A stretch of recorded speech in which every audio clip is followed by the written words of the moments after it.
Hey. It's Tina Lorraine, your certified abundant love coach and mind coach. Happy Wednesday. I hope it has been a wonderful day so far. I hope it has been a fantabulous, fantastical, loving, kind day to you.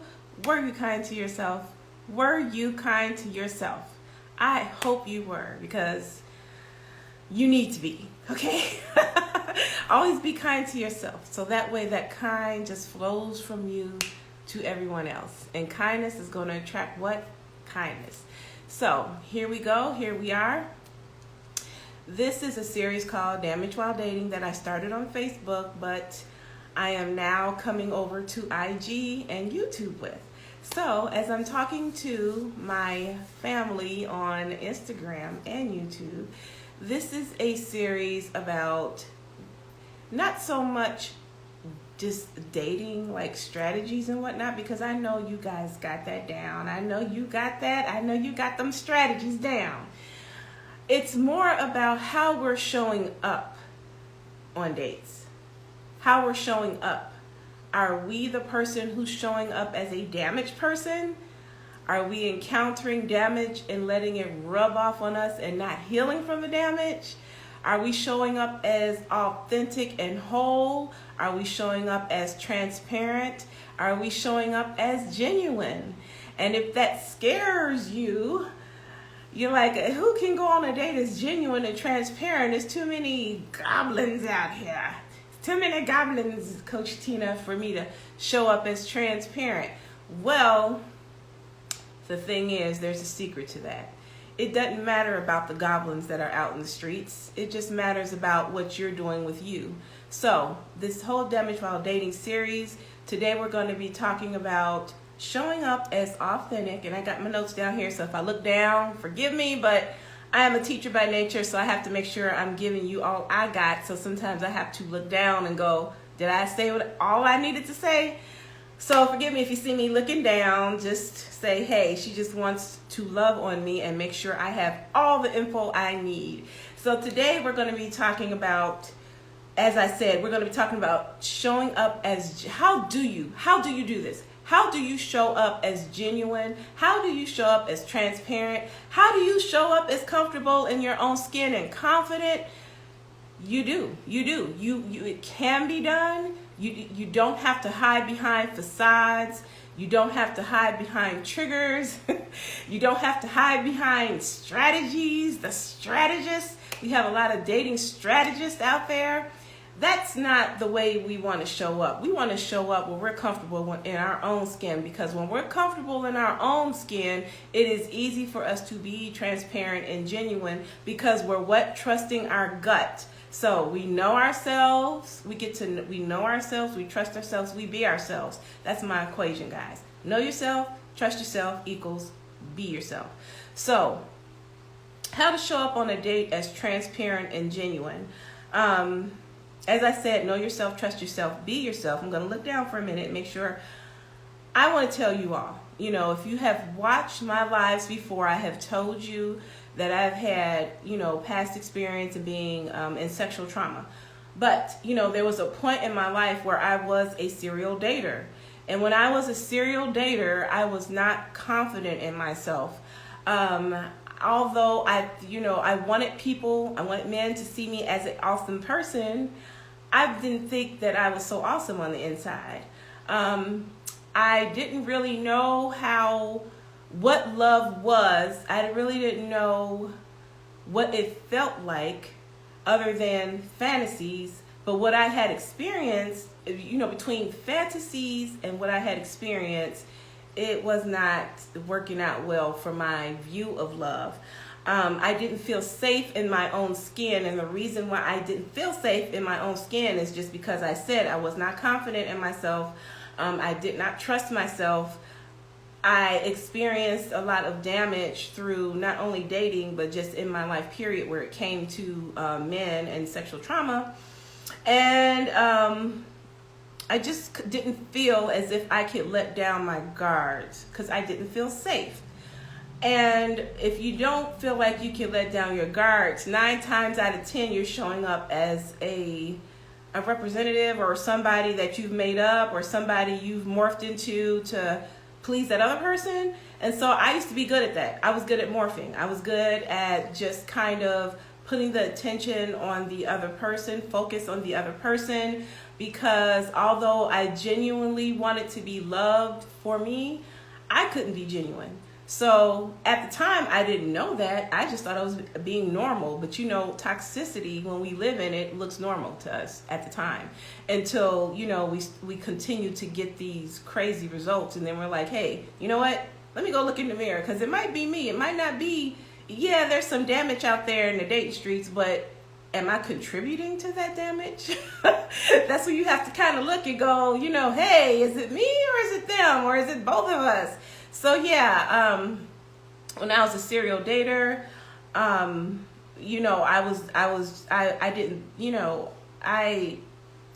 only attracted like predatory men, meaning I only attracted men who were after something. Most of the time it was sex. Yes, it was. I objectified myself a lot because of when you're a victim of sexual abuse and trauma, you are an object to that person that's committed that trauma to you.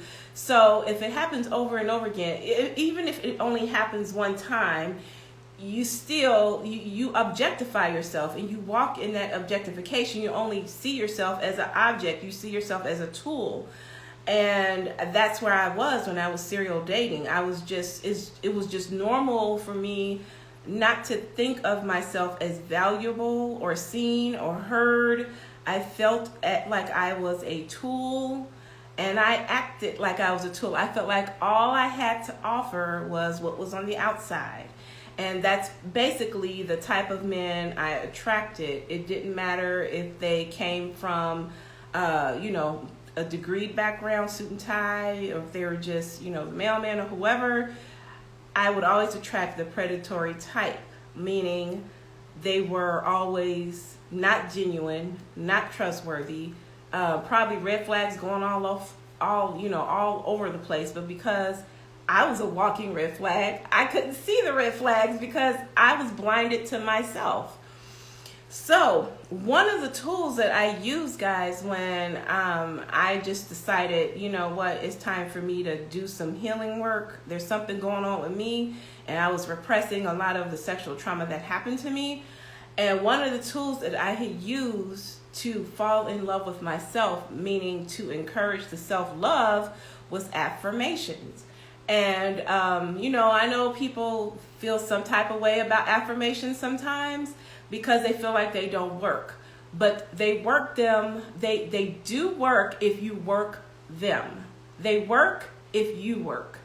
And affirmations are just positive statements that will keep you from self-sabotaging behavior. It also rewires your brain for good.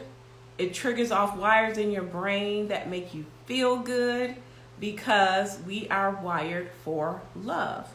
And so I had to learn how to affirm myself, because you have to be what you want from other people. And if you don't love yourself and you don't take care of yourself, part of taking care of yourself is talking kindly and thinking kindly of yourself. So I had to learn how to affirm myself, because my inside talk was very negative. It was very negative. I was always beating up on myself on the inside. I was always telling myself, that, you're not this, you're not that, you're not worthy, you're not pretty enough, you're not smart enough, God does not love you, you're not successful. All these things that I would be constantly have a reel going on in my subconscious mind, that I would just be hard and very overcritical of myself. So in order to rewire my brain and renew my brain, or what we call renewing the spirit sometimes, we have to do things like affirmations. And so when you do affirmations, we have to keep them short and simple, because we have to be able to eventually memorize them, so they just come up like a reflex. As soon as you hear negative talk, Those affirmations just pop in. You have to get to know, you have to get them to be short and simple and sweet so you can just recall them like this. And we can't recall, like Shakespeare's soliloquies, affirmations, because it's too much, right? So I'm not saying that affirmations are the cure-all and be-all for self-love. No, what I'm saying is it's a tool. Now, I use this tool in conjunction with therapy, with coaching, with journaling, with reading self-development books, with a lot of other things. Meditation, staying in alignment, learning about love. Yes, I used it as a tool. But as a tool, it's one of the quickest ways you can build up self-love within yourself is affirming yourself. Okay, so my motto is, if you could change your mind, you could change your beliefs, and your actions are going to follow. If you could change your mind, your beliefs will change, and your actions will follow. That's what I call minding your business. It's like minding your business. Your business is your body, your emotions, your psychological your health, your mental health, your emotional health. All of that starts with your mind and how you think of yourself. Yes. Being kind to yourself. Yes. Being genuine to yourself. Yes. Finding out who you really are before the damage occurred. Who were you before the damage occurred? Getting back to that genuine person that God says you are.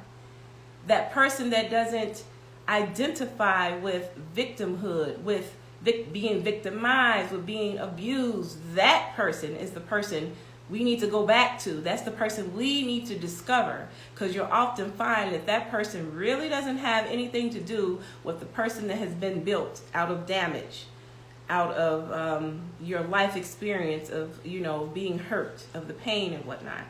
So I want to read this quote right quick. So I'm going to look down. A study published in the Journal of Social, Cognitive, and Affective Neuroscience says, used an MRI to reveal that practicing self-affirmation activates the reward centers in your brain.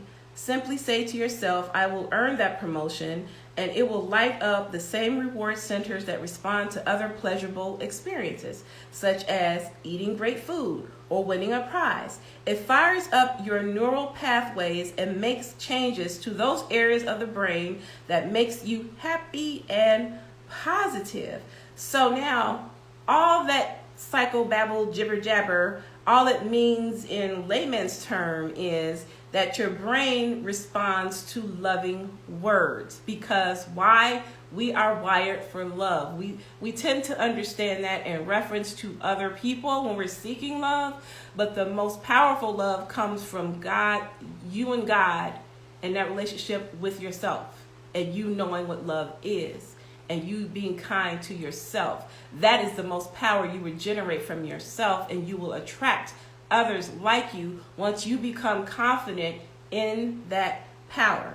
So, because we are made for love, we are wired for love, we are supposed to have abundance, we're supposed to have success, good health, we are supposed to have the overall good life, but a lot of times we just don't believe it. We don't believe it. And so affirmations are a way of, again, building yourself up, encouraging yourself, rewiring that brain so you can trust yourself, so you can feel safe with yourself. And when we feel safety, we show up as authentic people. We show up as transparent people. We don't feel the need to hide when we feel safe. Okay? So when we think about like the scientific studies show that it fires off the good feeling centers in your brain. I say it's like your brain, you're giving your brain a kiss. You know how it feels when you like somebody and you kiss them. You know how your body lights up. Well, that's how your brain lights up when you're saying affirmations to yourself.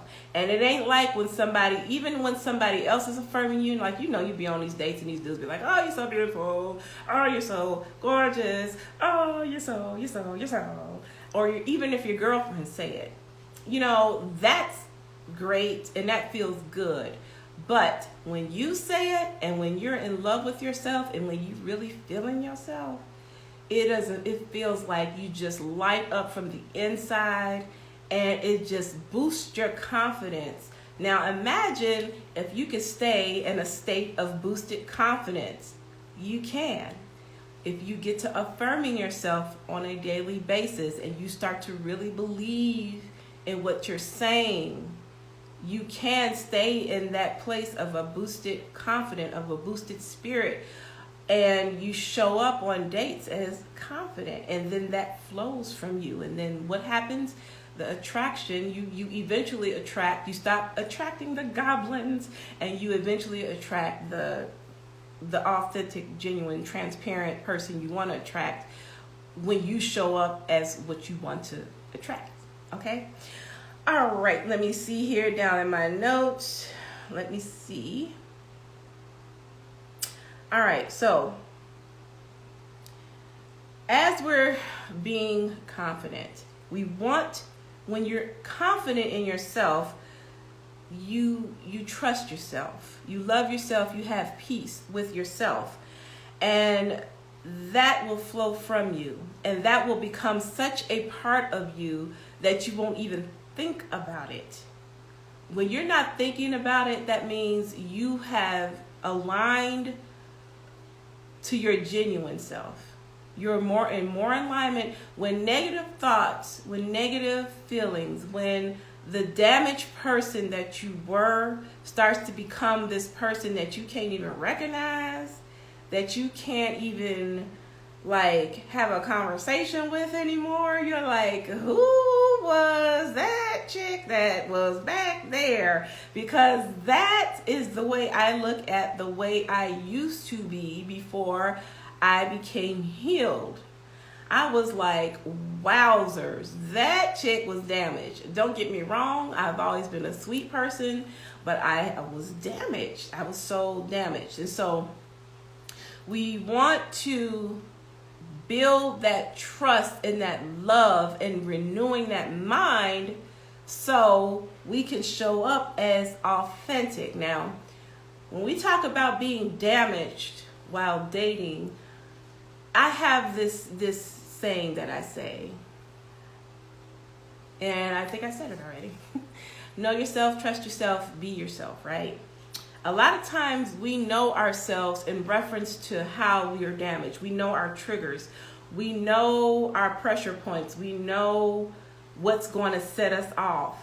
So we're familiar and we're very comfortable with our damaged selves.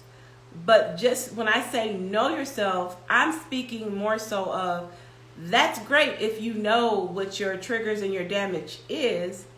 But the thing is, once you know it, what are you doing about it? So knowing thyself is knowing the intimate knowledge of you. How did you get that way? And what do you need to do to fix it? Because if you're going to be healthy and whole, and if you're going to want to attract healthy and whole people, you cannot show up as damaged goods, right? So when I say know thyself, really know thyself. Don't just know the damage. Don't just know why you have your defenses up, because knowing why you have them up is to protect your heart. But what do you need to do to get them down so you can trust yourself and so you can move in that transparency and that genuineness that you want to move in? You cannot, okay, look at it this way, guys.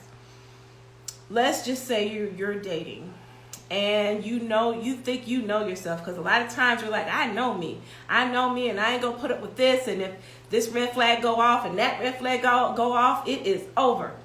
Okay, this is the thing. You know yourself in reference to the damage. You know yourself enough to protect yourself from damage. So you're carrying around this backpack full of damage. Let's say 1,000 pounds, because our toxicity and our damage weighs a whole lot of weight. Like if we were to put it in physical weight, we wouldn't be able to drag that puppy, or we'd just be dragging it. We'd be dragging our backpack out on the date. And so then let's think about these strategies that we learned. You're on these dating channels, and you're learning this strategy and that red flag, and what questions to ask, and be feminine, but don't be too feminine, be a natural hair, or don't wear a weave, or all these strategies and looking for stuff and what to ask, and the first date should be this, or maybe it shouldn't be over here. So, okay, you already got your damage. Your backpack is already full of 1,000 pounds. You add another 500 because you got these strategies going in your head. So now you dragging this backpack on your date. You can't even pick the backpack up. You sit down on your date and you worried about your damage, you worried about your triggers, you worried about all the strategies. How in the world can you show up as authentic? It ain't gonna happen because you're too worried. Your defenses are up. So when we're doing these affirmations, it's to know yourself so you can trust yourself, so you can be yourself. Talking lovingly to yourself. Knowing that you're worthy of love. Okay? So you're not, dragging this backpack that you can't even lift up. You can't even, you're so worried about the strategies and your triggers and looking for the red flags and seeing if this is the one, but maybe he ain't the one, and making sure my hair is okay, and making sure I'm super feminine but not too feminine, making sure I ask the right questions but not the wrong questions, making sure I'm talking soft but not too soft, making sure, whatever. Who's got time for all of that? Who's got time to feel safe in that? Who's got time to really feel themselves in that? Nobody. That's how we get representatives, and that's how we show up as damaged, okay? So we don't want to do that. We want to know ourselves so we can trust ourselves, so we can be ourselves. So to recap, when we go on a date, to show up as transparent and authentic, we have to trust ourselves, to be ourselves. And we have to know ourselves, to trust ourselves, to be ourselves. And one of the tools that we can use, one of the fastest way we can build self-love is to use affirmations. Some of the benefits of affirmations is they will help you to believe in yourself. They help you to build your confidence. They fire off the feel-good wires. Remember, we talked about that. Those wires in your brains, like when you experience good things like food, and you see a fine man or a beautiful woman, or you go on vacation, it fires off the feel-good, the bliss in your brain, right? It makes you feel safe enough in your own skin. Hi, Ashley. It makes you feel safe enough in your skin. And when we feel safe in our skin, it is easy to be transparent. So that's the benefit of the affirmations.